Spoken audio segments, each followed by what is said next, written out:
Halo, selamat datang teman-teman. Oke, jadi di video kali ini aku bakal membahas nih tentang IP address dan VLSM. Yang dimana IP address itu sangat membantu kita untuk memastikan data sampai ke perangkat yang tepat. Maksudnya itu ya kayak laptop kita ataupun perangkat-perangkat yang kita gunakan itu bisa terbantu untuk memastikan data sampai ke perangkat yang tepat. Jadi kayak saling komunikasi antar perangkat satu dengan perangkat lainnya. Gitu. Oke, jadi sebelum aku ngejelasin lebih lanjut, jadi perkenalin namaku. Namaku adalah Adhiku Sumawardana dari Teknik Informatika dan juga dari Primakara University. Oke, tanpa berlama-lama, kita akan next ke penjelasannya. Oke, kita akan mulai dengan IP address terlebih dahulu. Jadi, apa sih IP itu? Nah, IP adalah singkatan dari Internet Protocol. Jadi, IP address adalah alamat IP yang mengidentifikasi segala perangkat yang terhubung ke jaringan, mau itu jaringan internet seperti biasanya ataupun lokal. Sama seperti nomor alamat rumah, IP address itu berfungsi untuk memastikan data dikirim ke perangkat yang tepat. Nah, rentang dari angka IP address itu adalah dari 0000 sampai 255, 255, 255, 255. Itu dipisahkan dengan titik ya teman-teman. Oke, kita lanjut ke fungsinya. Jadi fungsi dari IP address ini adalah sebagai media komunikasi bagi suatu perangkat agar permintaan untuknya diarahkan ke tujuan yang tepat melalui jaringan. Semisal, saat kita mengunjungi sebuah website, perangkat yang kita gunakan maupun mau itu perangkat ponsel, PC ataupun laptop ataupun lainnya, itu tuh perlu menemukan lokasi dari data website tersebut. Kenapa kita perlu melakukan hal itu? Yakni untuk kemudian mengambil datanya dan menyajikannya kepada user. Nah, jika kita ibaratkan, IP address itu adalah nomor rumah yang berfungsi untuk memastikan bahwa paket atau data itu dikirim ke rumah perangkat yang benar, gitu teman-teman. Nah, jadi cara kerja IP address itu pertama-tama, nah, komputer ini terhubung ke sebuah router jaringan yang biasa disediakan oleh penyedia layanan internet atau ISP. Yang mungkin kalian belum tahu, ISP itu seperti penyedia layanan internet kayak Bisnet, Telkom ya kayak WiFi gitu. Nah, nanti router ini akan berkomunikasi dengan server ya teman-teman. Yang dimana server ini berupa tempat website disimpan gitu untuk mengakses file yang perlu dikirim kembali ke perangkat user. Nanti perangkat, router, dan server ini bakalan punya yang namanya satu IP address tertentu. IP address ini dikenali oleh semua perangkat, perangkat router, perangkat server, perangkat laptop. Nah, nanti IP address itu bakal dijadikan sebagai alat komunikasi, apa namanya itu, alat yang digunakan sebagai komunikasi satu sama lain, mau itu mengambil data, mengirim data, dan lain sebagainya. Oke, untuk jenis-jenis IP address itu kita punya 4 teman-teman. Kita akan jelasin yang pertama, IP private. Nah, IP private adalah jenis alamat IP yang hanya digunakan berkomunikasi dalam jaringan lokal seperti LAN ataupun Bluetooth. Perangkat seperti PC, ponsel menggunakan IP private untuk saling terhubung satu sama lain dalam jaringan lokal. Namun semisal perangkat ingin mengakses internet, mereka memanfaatkan IP public sebagai perantara. Ini contohnya kita menghubungkan PC1 dengan PC2 itu dengan kabel LAN ya teman-teman. Nah, seandainya mereka sudah saling terhubung dengan kabel LAN, mereka akan mudah, mereka akan punya jaringan private gitu, IP private gitu yang bisa mereka gunakan untuk saling berkomunikasi atau saling memindahkan data. Betul. Nah, jika dianalogikan nih, semisal terdapat kantor dengan banyak banget ruangannya nih. Nah, setiap ruangan itu memiliki nomor internal untuk komunikasi antar pegawai dalam kantor. Nah, itu kayak semacam IP private-nya mereka gitu loh. Nah, namun jika mereka ingin mengirim surat keluar kantor, otomatis mereka harus menggunakan alamat kantor utama yang dimana itu maksudnya itu memanfaatkan IP public dulu sebagai perantara mereka.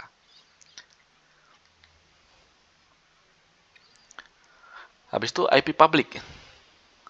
IP public adalah alamat unik yang diberikan oleh penyedia layanan internet atau ISP kepada perangkat agar bisa diakses melalui jaringan internet. Alamat ini memungkinkan perangkat seperti web server, server email, atau router WiFi untuk berkomunikasi langsung dengan perangkat lain di seluruh dunia. IP public itu diterbitkan dan diatur secara global, teman-teman, oleh Internet Assigned Numbers Authority (IANA) dan tidak tersedia secara gratis karena dikelola oleh ISP, teman-teman. Jadi seperti kalian tahu juga, WiFi itu bayar ya, teman-teman. Jadi contohnya seperti itu. Nah, mungkin kalau kalian belum tahu juga, belum mengerti juga dengan IP public, kita akan coba buat analogi juga. Bayangkan IP public itu seperti alamat rumah yang tercantum di peta dunia atau di Google Map dah lebih gampangnya. Nah, jika orang tuh pengen ngirim surat atau ngirim barang atau ingin mengunjungi rumahmu, rumah kalian, mereka tuh pasti perlu alamat spesifik dari si rumah ini. Nah, itu dah. Sama halnya perangkat dengan IP public dapat diakses dari mana saja di internet, layaknya rumah dengan alamat yang diketahui secara global gitu. Oke, selanjutnya IP statis. IP statis adalah alamat IP yang tidak berubah, sudah dipesan khusus oleh pengguna kepada penyedia layanan internet atau ISP. Alamat ini tetap dan digunakan untuk layanan yang membutuhkan koneksi stabil seperti web hosting, VPN, atau server FTP. Karena sifatnya permanen, pengguna biasanya harus membayar biaya tambahan untuk mendapatkannya. Kalau kalian masih bingung, kita bisa bayangkan IP statis itu seperti nomor rumah permanen. Jika kalian memiliki bisnis nih, pelanggan itu bakal selalu tahu kalau alamat dari tempat kalian itu di sana, dan dia jadi tidak bingung. Gitu. Begitu juga dengan IP statis yang memberikan alamat tetap untuk layanan kalian di dunia digital. Jadi bikin mempermudah akses kapan saja gitu. Oke, selanjutnya IP dinamis. Nah, IP dinamis adalah alamat yang diberikan secara bergantian oleh penyedia layanan internet atau ISP. Karena sifatnya yang berubah-ubah, IP ini sering dipakai oleh kebanyakan pengguna internet umum.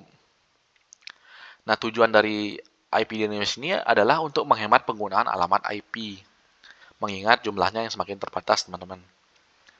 Pergantian IP dinamis bisa terjadi dalam kurun waktu tertentu, bisa minggu, bisa bulan, ataupun tahun. Atau juga bisa saat perangkat itu di restart gitu ya, teman-teman. Nah, selain hemat, IP dinamis ini juga membantu meningkatkan keamanan, teman-teman. Jadi, karena IP dinamis ini selalu berubah-ubah jadinya IP kita ya. Nah, hal itu yang menyebabkan hacker itu jadi kesulitan untuk melacak kita karena IP kita itu akan selalu berubah-ubah. Nah, kalau kita bisa analogikan, kita bisa analogikan menjadi nomor antrian teller bank ya misalnya. Nah, setiap kita ke sana nih, setiap kita ke teller bank pasti kita namanya ngambil nomor antrian itu. Nomor banknya lah. Nah, nanti selesai urutan kita selesai sana, maka nomornya itu tidak akan kita pakai lagi. Sedangkan melainkan nomor itu akan diganti oleh ke user lain gitu jadinya. Jadi besoknya itu masih nanti ada orang lain yang pakai nomor itu. Oke. Selanjutnya kita akan membahas versi IP address. Jadi di versi IP address ini ada dua ya teman-teman, IP versi 4 dan IP versi 6. Nah, IP versi 4 itu paling umum digunakan dengan panjang 32 bit dan 4 bagian oktet yang dipisahkan oleh titik. Jadi kalau kalian bisa lihat, di sana ada kayak terdiri beberapa angka, habis itu ada titik, habis itu ada angka lagi, habis itu ada titik gitu. Pokoknya ada 4 bagian angka itu dia. Nah, setiap oktet itu berkisar dari 0 sampai 255. Itu teman-teman. Nah, untuk contoh dari IP versi 4 itu juga kalian bisa lihat sana, teman-teman. Kalau kalian bisa lihat sana, itu 169.89.131.246. Habis itu contoh lainnya lagi, itu 172.60.101 dan .242. Nah, sebenarnya IP versi 4 ini dibagi menjadi beberapa kelas, teman-teman. Yang dimana itu akan kita jelaskan nanti ya, teman-teman. Setelah kita menjelaskan versi dari IP ini. Kita akan lanjut ke IP versi 6 dulu. Nah, IP versi 6 itu belum meluas digunakan ya, guys. Jadi, kalau IP versi 4 itu udah umum. Jadi, ponsel ataupun laptop ataupun perangkat kita lainnya itu menggunakan IP versi 4. Sedangkan IP versi 6 itu belum meluas. Nah, namun IP versi 6 ini disebabkan karena kapasitas IP versi 4 yang semakin menipis. IP versi 6 itu mempunyai panjang angka 128 bit, teman-teman. Habis itu terdiri dari 8 kumpulan angka dan huruf yang dipisahkan dengan titik 2. Nah, masing-masing kumpulan angka dan huruf itu adalah representasi desimal dari 16 angka biner. Nah, IP versi 6 itu ditulis dalam rangkaian digit heksadesimal 16 bit dan huruf ya, teman-teman. Dan habis itu dipisahkan oleh titik 2. Nah, jadi kalau kalian lihat di contoh IP-nya itu ada huruf sama angka ya, teman-teman. Kalau IP versi 6 seperti itu. Nah, mungkin kalian masih bingung kok bisa ada angka, bisa ada huruf sana ya. Nah, jadi huruf itu akan kita heksadesimal nih. Jadi heksadesimal itu dari angka 0 sampai 15. Nah, dari angka 0 sampai 9 itu bisa ditulis dengan angka. Namun 10 sampai 15-nya itu bakal ditulis dengan huruf. Contoh, angka 10 itu ditulis dengan huruf A. Habis itu nomor 11 huruf B, 12 itu C, dan seterusnya sampai 15 gitu, teman-teman. Itu contohnya kalian bisa lihat ya di sana ya, IP versi 6. Kita akan next. Oke, seperti yang aku bilang tadi, di IP versi 4 itu kan ada kelas-kelasnya, teman-teman. Nah, di sini kita akan jelaskan lebih lanjut. Jadi ada kelas A yang pertama. Nah, jadi di kelas A itu rentang IP-nya adalah dari 0000 sampai 127.255.255.255 dengan jumlah host 16.277.216 ya, banyak sekali ya. Habis itu jumlah networknya ada 128. Nah, kegunaan dari kelas A ini adalah digunakan untuk jaringan besar dengan jumlah perangkat yang sangat banyak, teman-teman. Misalnya, perusahaan seperti Google ataupun Amazon yang membutuhkan kelas A karena harus menghubungkan server mereka ke seluruh dunia. Kalian tahu kan, di Google itu punya yang namanya server sendiri. Nah, IP kelas A itu digunakan untuk saling buat sebuah jaringan atau sebuah IP untuk menghubungkan satu sama lain gitu loh, antara server yang sangat besar itu atau perangkat itu dengan Google. Nah, kalau kita bicara dengan analoginya nih, kita bisa bayangkan ini sebuah kota besar yang memiliki banyak gedung nih. Nah, nanti setiap gedung itu dapat diibaratkan sebagai satu subnet dalam kelas A. Nah, habis itu di setiap gedung tuh, setiap ruangan dalam gedung itu adalah perangkat yang memiliki IP address-nya gitu. Oke, habis itu kita lanjut ke kelas B. Kelas B itu rentannya dari 128.0.0.0 sampai 191.255.255.255. Jumlah hostnya 1.048.576. Jumlah networknya 16.384. Nah, kegunaan dari kelas B ini adalah cocok untuk organisasi yang membutuhkan jaringan yang lebih kecil dibandingkan kelas A.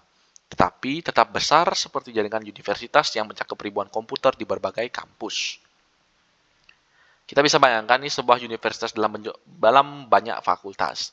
Nah, nanti di setiap fakultas itu diibaratkan sebagai subnet dalam kelas B. Dan perangkat dalam fakultas itu adalah hostnya gitu, teman-teman. Oke, untuk kelas C. Rentang IP dari kelas C itu adalah 192.0.0.0 sampai 223.255.255.255. Nah, jumlah hostnya adalah 65.536. Habis itu jumlah networknya ini cukup banyak, yaitu 2.097.152. Namun jumlah networknya ini lebih banyak, tapi hostnya per network itu lebih sedikit, teman-teman. Nah, kegunaan dari kelas C ini dirancang untuk jaringan kecil dengan jumlah perangkat terbatas. Misalnya, sebuah perusahaan kecil yang hanya memiliki 50 komputer bisa menggunakan kelas C. Kita kalau analogikan, kita bisa bayangkan ini sebuah keluarga besar dengan beberapa rumah, di mana setiap rumah itu memiliki beberapa perangkat seperti komputer ataupun ponsel yang terhubung ke jaringan yang sama. Kayak WiFi lah misalnya, teman-teman. Itu termasuk kelas C. Nah, ada pun juga kelas D. Kelas D itu memiliki rentang IP 224.0.0.0 bisa sampai 239.255.255. Nah, tapi yang membedakan di sini adalah jumlah host dan jumlah networknya. Kenapa di sini tertulis tidak terdefinisi, ya, teman-teman? Nah, kelas B Bedanya kelas A, B, C dengan kelas D maupun kelas E juga ya, kelas D dan kelas E. A, B, C dengan kelas D dan kelas E. Oke, kalau kelas A, B, C itu digunakan untuk komunikasi gitu. Untuk saling berkomunikasi, kelas A, kelas B, kelas C ya. Beda dengan kelas D itu dia cuma berfungsi sebagai multicast. Digunakan untuk multicast. Jadi multicast itu kayak mengirim data ke beberapa perangkat sekaligus dalam satu jaringan. Dia tuh bukan untuk berkomunikasi namun mengirim data saja. Gitu. Nah, kenapa kenapa jumlah hostnya itu tidak terdefinisi? Ya karena kelas D itu fokus pada pengiriman data multicast yang seperti aku bilang tadi. Dan juga dia tuh memiliki kelas D itu dia tuh memiliki tujuan spesifik gitu loh. Kenapa kelas D itu ada gitu misalnya. Nah, juga kelas E, bedanya kelas E itu dia tuh berfungsi sebagai tujuan eksperimen dan pengembangan jaringan. Jadi ini kelas E itu nanti digunakan oleh para ilmuwan itu untuk mengeksperimen sebuah jaringan itu untuk meningkatkan sebuah jaringan.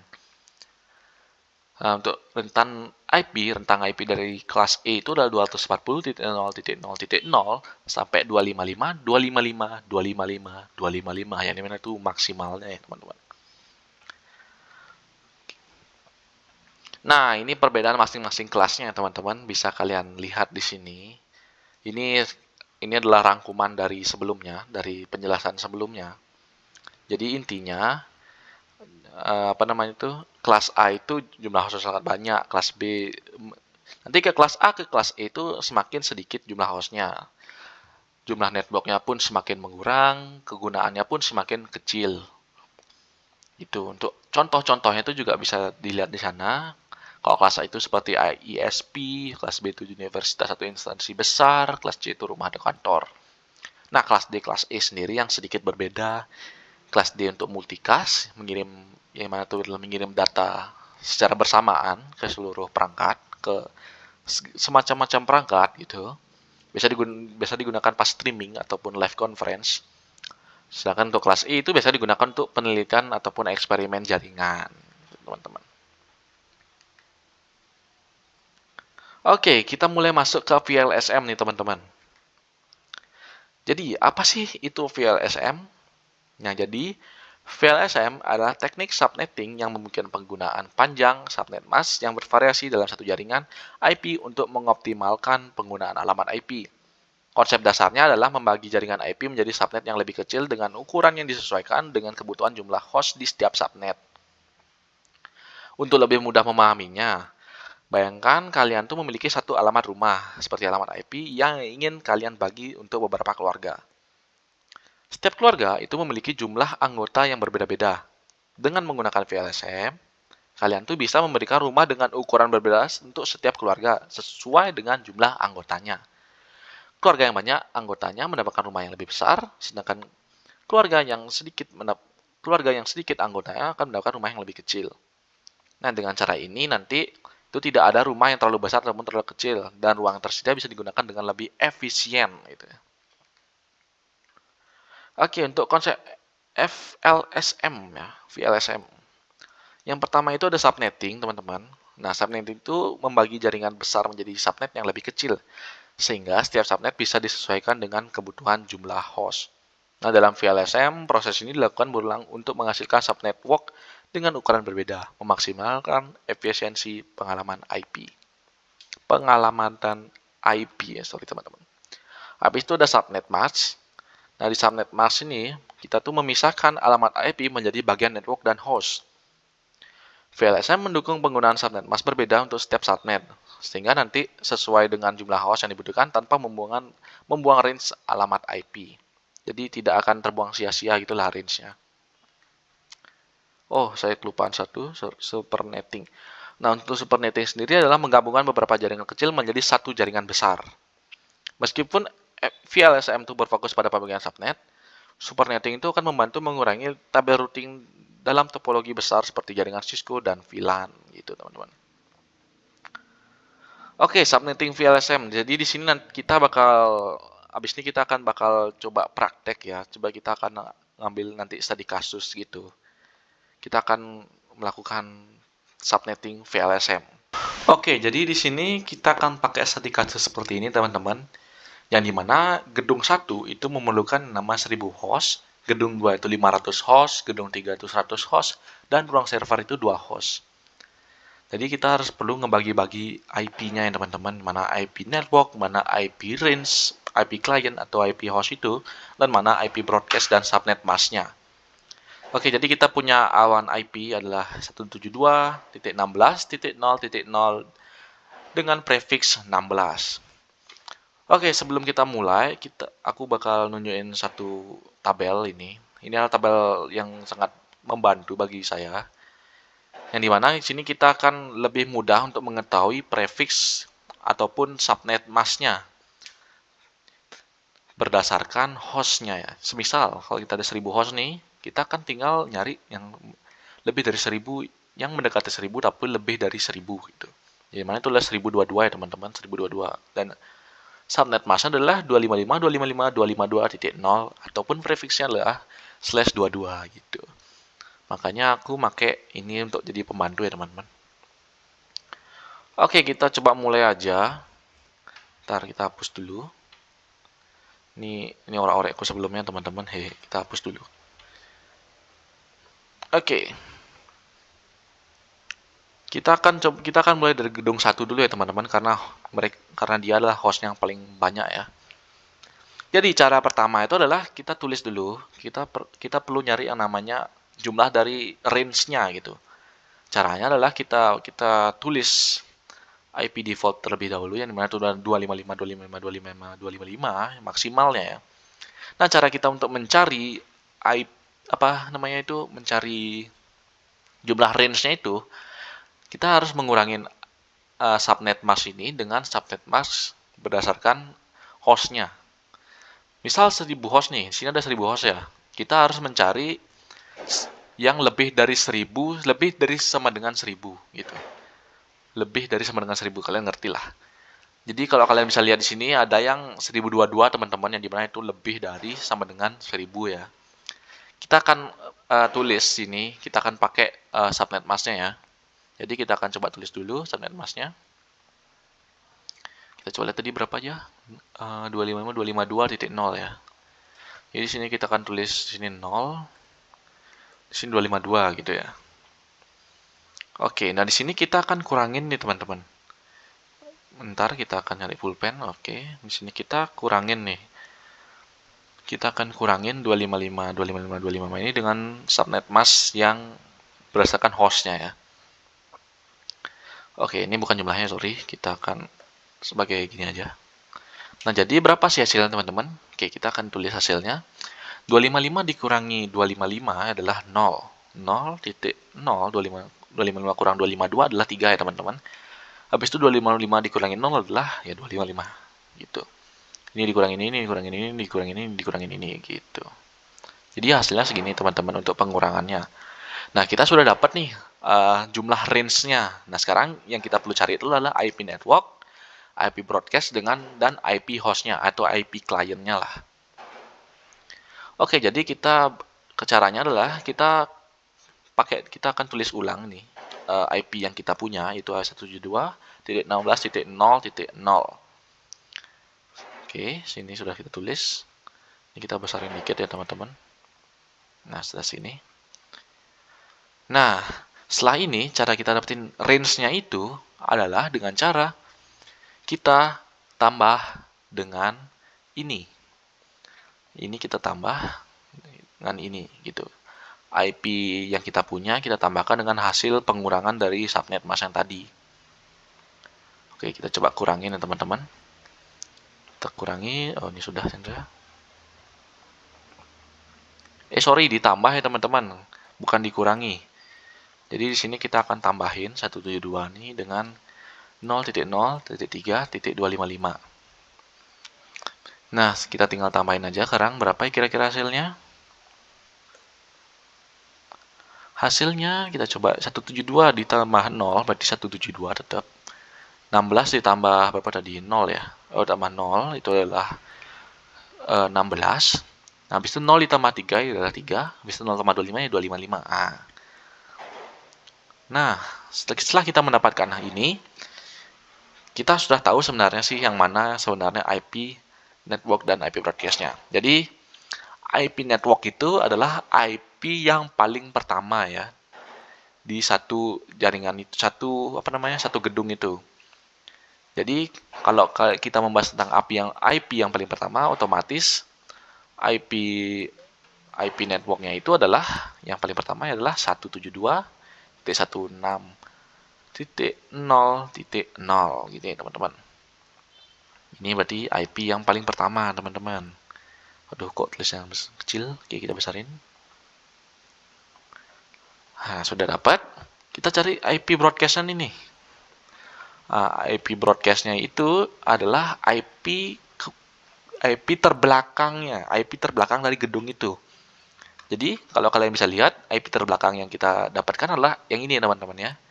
Karena sudah ditambahkan dengan jumlah range yang kita dapatkan. Jadi, IP broadcast itu adalah 172.16.3.255. Ini adalah IP network dan IP broadcast-nya. Nah, untuk mencari IP kliennya atau IP host-nya, caranya gampang. IP client itu adalah IP yang berada di antara IP network dengan IP broadcast. Jadi, dengan penjelasan seperti itu, otomatis IP kliennya adalah 172.16.0.1. Kenapa titik 1? Karena titik 0 sudah dipakai sebagai network. Habis itu, sampai 172.16.0.254. Kenapa 254? Ya karena IP broadcast-nya udah dia pakai ya 255-nya. Oke, kita sudah dapetin IP network, IP client sama IP broadcast-nya. Nah, untuk subnet mask-nya kita tinggal lihat di tabel sebelah yang dimana itu 255, 252.0. Nah, untuk gedung yang pertama kita sudah dapat teman-teman. IP network, IP client sama IP broadcast-nya sama subnet mask-nya lagi satu. Nah, kita akan coba lanjut ke gedung 2 teman-teman. Kita akan coba lanjut ke gedung 2.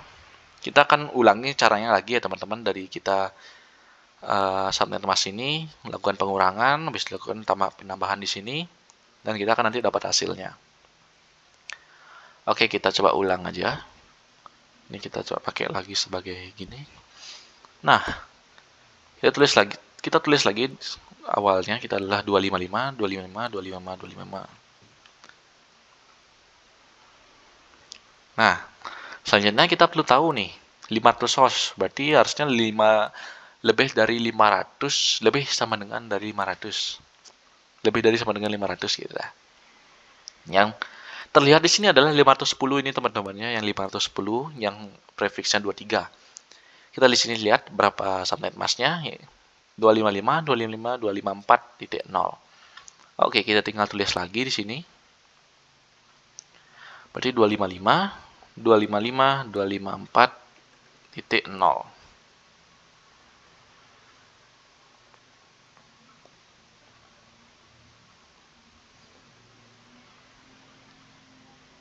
Sorry. Nah, kita sekarang tinggal kurangin aja seperti sebelumnya teman-teman ya. Berapa kita dapat hasil? Yang pasti adalah 0, 0.255 lagi, 25 kurang 254 adalah 1.255. Berarti hasilnya ini teman-teman ya.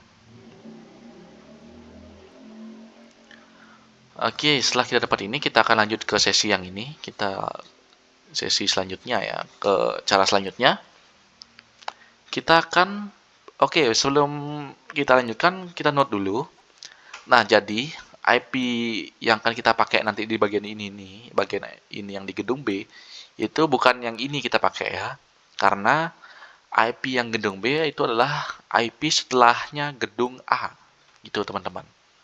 Jadi, berdasarkan penjelasan tersebut bisa kita simpulkan, jadi IP yang akan kita pakai sebagai awalannya adalah 172.16.4 ya, titik kosong habis itu. Nah, kenapa 4? Karena kalau kita lihat di sebelumnya, IP yang paling ujung itu adalah 172.16.3.25. Di subnet mask itu 255, di IP itu 255 itu adalah yang paling maksimal. Nah, setelah 255 itu ya otomatis ini bakal jadi 0 dan ini bakal tambah 1 ya, teman-teman. Nah, maka dari itu kita jadiin di sini 4 dan di sini jadi 0 gitu. Oke, setelah kita pakai dapat ini, kita akan tulis kita akan apa namanya? Kita akan bawa ini ke bawah ya, teman-teman. Kita akan lakukan yang namanya penambahan sekarang di sini. Kita akan lakukan penambahan. Oke. Untuk hasilnya berapa kira-kira? Berarti 172.16.5.255. Nah, gini hasilnya teman-teman ya. Oke, untuk cari IP networknya, seperti yang aku jelasin sebelumnya. Nah, untuk IP network yang pertama itu adalah di gedung B ya. Itu adalah 172.16.4.0. Habis itu IP broadcastnya adalah 5 sini ya. Oke. Sampai masnya kita hapus dulu ya, biar nggak susah dilihat. Oke. Nah, habis itu IP kliennya itu adalah antara network dengan broadcast ya. Berarti IP kliennya adalah 172.16.4.1 sampai 172.16.5.254. Subnet masa sama ya kayak di atas ya, berarti yang ini. Sorry, yang ini. Ini kita bisa copy aja, kita bawa ke bawah. Nah, ini untuk yang gedung B, teman-teman. Oke, kita akan lanjut ke gedung C ya.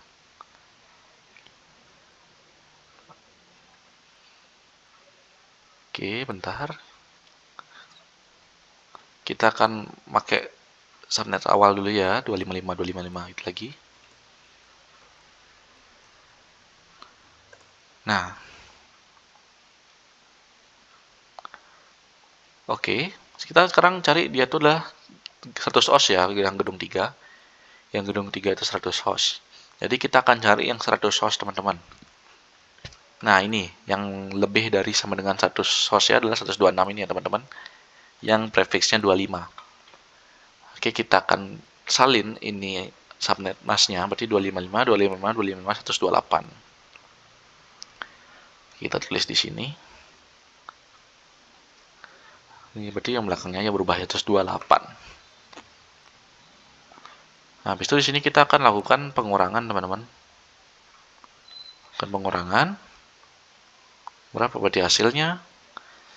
Kita lihat sini adalah 0.0.0.255 kurangnya 128 adalah 127 ya, teman-teman.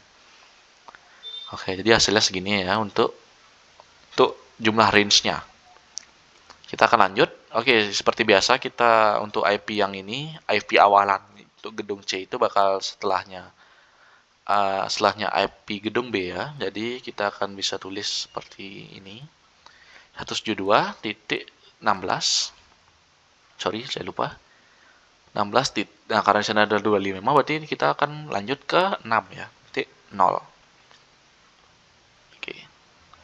Nah, setelah seperti ini kita akan tambahkan dengan yang ini, teman-teman. Di sini kita tambahin ya. Oke. Kita copy dulu. Nah, 172 ditambah 0 berarti sini 172 16 6 dan 127. Oke, ini adalah IP broadcast yang kita dapat. Untuk yang gedung C ya, gedung 3 ya. Kita copy bentar ini. Kita hapus-hapus dulu. Nah, untuk subnet mask tadi sudah disebutkan ya 255, 255, 255, 128 ya. Nah, IP networknya adalah yang awalan 172.16.6.0. IP broadcast adalah yang terakhir 172.16.6.127. 127 benar ya. Oke. Nah, otomatis IP kliennya adalah 172.16.6.127. sampai 172.16.6.126. Oke, yang gedung C sudah kita dapatkan ya IP-nya, sama subnet masknya juga. Oke, kita lanjut ke yang ruang server ya teman. Yang ruang server 2 host saja, berarti yang paling bawah ya. Oke, 255, 255, 255, 252. Kita akan pakai yang itu. Kita buat pembatas dulu. Oke, di sini kita akan buat lagi, ulang lagi. Sorry, kok yang ini? Kita akan copy yang di sebelah aja dah. Nah, sudah kita copy. Berapa IP-nya tadi ya? 252 ya belakangnya. Oh ya. Berarti di sini tuh bakal 252 subnet masknya. Nah, di sini kita kasih garis dulu. Kita kurangin ya. Oke, berapa hasilnya teman-teman? Cukup gampang ya. Hasilnya adalah ini 0, yang ini 0, ini 0, dan yang ini adalah 3. Benar 3 kan? Oke. Kita sudah dapat hasilnya. Nah, sekarang kita akan lanjut ke bagian untuk mencari range-nya. Kita lihat dulu. Di sini ada 172.16.6.127. Nah, karena dia di belakang masih 127, otomatis masih ada IP ya di belakangnya yang masih bisa ditambahkan.